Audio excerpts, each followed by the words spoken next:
हिंदुस्तान में दूसरे नंबर पर है, लेकिन क्वालिटी एजुकेशन में हम सिलकर 18वें नंबर पर पहुंचे। हमने ओल्ड पेंशन स्कीम दी अपने सरकारी कर्मचारियों को। Bharatiya Janata party double engine की सरकार की बात करती है। हमें 1780 करोड़ रुपए का नुकसान जो सरकारी कर्मचारियों को ओल्ड पेंशन स्कीम देने के कारण हुआ है, 1780 करोड़ रुपया जो हमारी कर्ज की लिमिट हमारे जीडीपी के हिसाब से 3% होनी चाहिए थी, उसको उन्होंने काट दिया और हमें 1780 करोड़ रुपए कम दिए। क्यों? क्योंकि हमने जो सरकारी कर्मचारी है जिन्होंने हिमाचल प्रदेश की विकास की गाथा लिखी है, किसी न किसी रूप से वो हिमाचल प्रदेश के विकास में अपना योगदान देते रहे हैं। जब हमने उनको ओल्ड पेंशन स्कीम दी, ये दिल्ली की केंद्र सरकार को पसंद नहीं आया। यही नहीं, उस ओल्ड पेंशन स्कीम की तरह हमें कई पाबंदियां लगा दी। अब सरकारी कर्मचारियों का जो 9000 करोड़ रुपए एनपीए के रूप में कटा है, इनका एनपीए कटता था, वो वापिस लेने के लिए हम बात कर रहे हैं, तो उसको वापिस देने में भी ये आनाकानी कर रहे हैं। पहले वर्ष में 10 गारंटियों में से 3 गारंटियां हमने पूरी की है।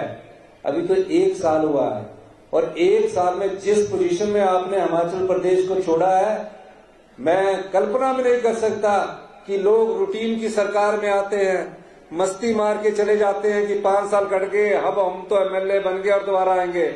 हमने हमेशा ये सोचकर कार्य किया है कि हम सत्ता में सत्ता सुख के लिए नहीं आए हैं, बड़ी बड़ी गाड़ियों की ऐशो आराम की जिंदगी बताने के लिए नहीं आए हैं। हम आम परिवार से उठकर राजनीति करने आए हैं। सत्ता में सत्ता सुख के लिए नहीं, बल्कि व्यवस्था परिवर्तन करने के लिए आए हैं। इसलिए मैं ये कार्य आप लोगों के सामने बता रहा हूँ कि आने वाले हमने 3 गारंटियां की। ओपीएस की पहली गारंटी पूरी की, दूसरी गारंटी हमने इंग्लिश मीडियम प्रत्येक विधानसभा क्षेत्र में 4 स्कूल बोले थे। अब मैं पैसा बच्चों की पढ़ाई पर लगाऊं, तो पहले मैंने बोला कि बच्चों की पढ़ाई के 4 स्कूल क्यों करना है, 4 स्कूल में इंग्लिश और बाकी में गवर्नमेंट स्कूलों में हिंदी। मैंने फैसला किया जितना मर्जी शिक्षा के क्षेत्र में पैसा होगा, सभी स्कूलों में अगले मार्च से, ये 3 महीने बाद मार्च है, इसमें सब बच्चे इंग्लिश मैथ में पढ़ेंगे, सब इंग्लिश में पढ़ेंगे और इनकी ड्रेस कोड भी चेंज कर दी जाएगी। इनके ड्रेस के पैसे भी हम डायरेक्ट बेनिफिट ट्रांसफर के द्वारा इनके अकाउंट में डालेंगे।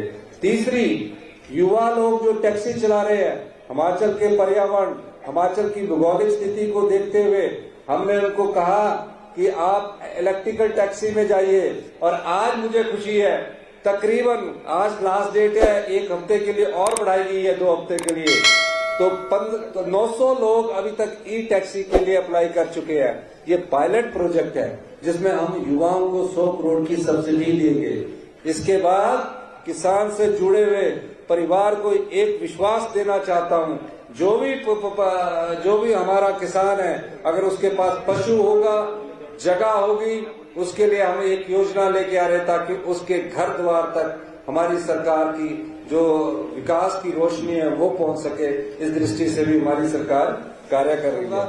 लेकिन एक चीज याद रखना, भारतीय जनता पार्टी के लोगों ने हिमाचल की जनता को ठगा है। आपने ठगने में नहीं आना है। अगले लोकसभा चुनावों में खासकर सरकारी कर्मचारी, किसान, माताएं, बहनें, जो कांग्रेस पार्टी ने वादा किया है वो पूरा वादा कांग्रेस पार्टी पूरा करेगी, इसमें कोई दो राय नहीं। भारतीय जनता पार्टी को कहने के लिए कुछ नहीं है। हमारी सरकार में कोई भी भ्रष्टाचार 1 साल में बिल्कुल नहीं हुआ। कोई भी ऐसा आदमी नहीं है जो इनकी सरकार की तरह भ्रष्टाचार में लिप्त हो। आज हम ये कह सकते हैं कि हमारी सरकार पारदर्शी तरीके से आगे बढ़ रही है। आने वाले समय में हिमाचल प्रदेश की जनता को सुख समृद्धि मिले, इस दृष्टि से हम कानून में बदलाव करके, व्यवस्था में परिवर्तन करके हम काम कर रहे हैं। और ये सच्चाई है कि 10 साल में हिमाचल प्रदेश समृद्ध और अमीर राज्य होगा हिंदुस्तान का।